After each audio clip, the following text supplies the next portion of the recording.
जब किसान का बेटा वजीर आला पंजाब बना तो जागीरदार दुश्मन बन गए। लोटों की मदद से किसको वजीर आला पंजाब मुंतखब करवाया गया? पंजाब की सियासत का रुख कैसे बदला? मजहर अब्बास का कॉलम।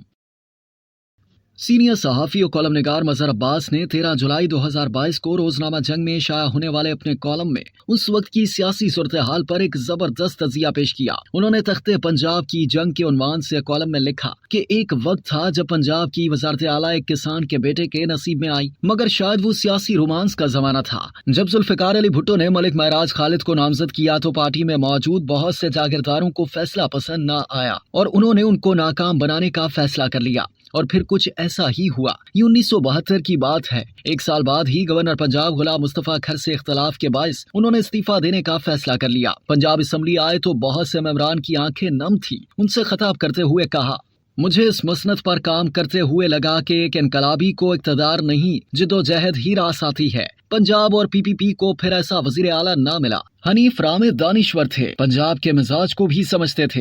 बाद में एक मशहूर किताब पंजाब का मुकदमा भी लिखी, मगर वो भी इस मसनद पर कामयाब ना हो सके। 1977 में माशाअल्लाह लग गया। 2 साल बाद भुट्टो को फांसी दे दी गई और फिर एक मुनज़्ज़म प्लान के तहत पंजाब में पीपीपी का असर खत्म करने के लिए पार्टी के अंदर और बाहर से कोशिशें हुई जो खासी हद तक कामयाब रहीं। और आज ये हाल है कि पार्टी को पंजाब में इलेक्शन लड़ने के लिए उम्मीदवार नहीं मिलते। 1993 में पीपीपी इलेक्शन जीती तो वजारत आला लोटों की मदद से मियां मंजूर वट्टू के नसीब में आई। महराज खालिद से मंजूर वट्टू तक का सफर खुद बता रहा है पार्टी के उरूजो जवाल की कहानी। अब तो ये हाल है कि पार्टी को चौधरी परवेज इलाही डिप्टी वजीर आजम भी कबूल, वजीर आला भी कबूल था और अब हमजा शहबाज भी कबूल है।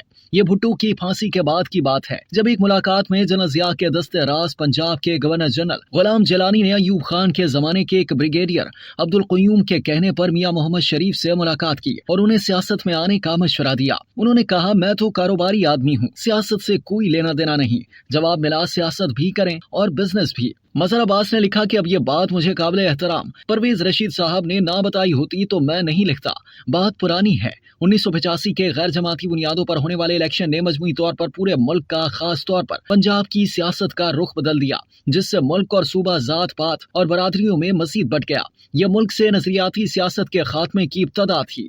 इब्तदाई तौर पर सिंध से ही ताल्लुक रखने वाले मोहम्मद खान जुनेजो को वजीर आला बनाया और मियां शरीफ के बड़े बेटे मियां नवाज शरीफ को वजीर आला पंजाब। जब जुनेजो में कुछ जरूरत से ज्यादा सियासी जरासीम पाए गए तो उन्हें फारिग कर दिया गया।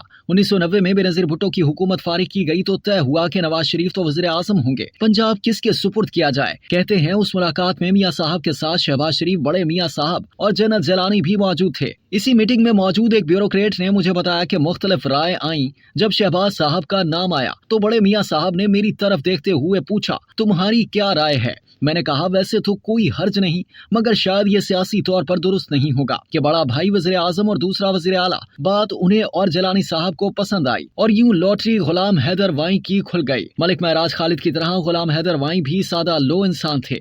मियां साहब की हुकूमत 1993 में फारिग हो गई। फिर 1997 के इलेक्शन से पहले कहते हैं तख्ते पंजाब के लिए चौधरी शुजात हुसैन का नाम आया था या शायद परवेज इलाही का, मगर जब मुस्लिम लीग नून को 2/3 अक्सरियत मिली तो उसने शहबाज शरीफ को वजीर आला के लिए नामजद कर दिया और यूं सियासत में उनका असल डेब्यू हुआ। वो दिन है और आज का दिन। समीउल्लाह और कलीमुल्लाह की ये जोड़ी पंजाब की सियासत पर छाई रही और शायद इसी वजह से इसे तख्ते लाहौर का नाम दिया, जिसे 2018 में इमरान खान ने गिराया। मगर 2022 में 10 अप्रैल को अदम एतमाद की तहरीक के बाद शहबाज शरीफ तो वजीर आजम बन गए, मगर उनको फिक्र ये थी कि पंजाब में उस्मान बुज़दार को कैसे फारिग किया जाए। वैसे तो इमरान खान ने मौसूफ को वजीर आला बनाकर जो बुनियादी गलती की थी, अगर ये अपनी मुद्दत पूरी करते तो मुकम्मल फारिग हो जाते। अब तक के लिए इतना ही। मज़ीद जानने के लिए सब्सक्राइब कीजिए डेली जंग यूट्यूब चैनल और लाइक कीजिए डेली जंग फेसबुक पेज।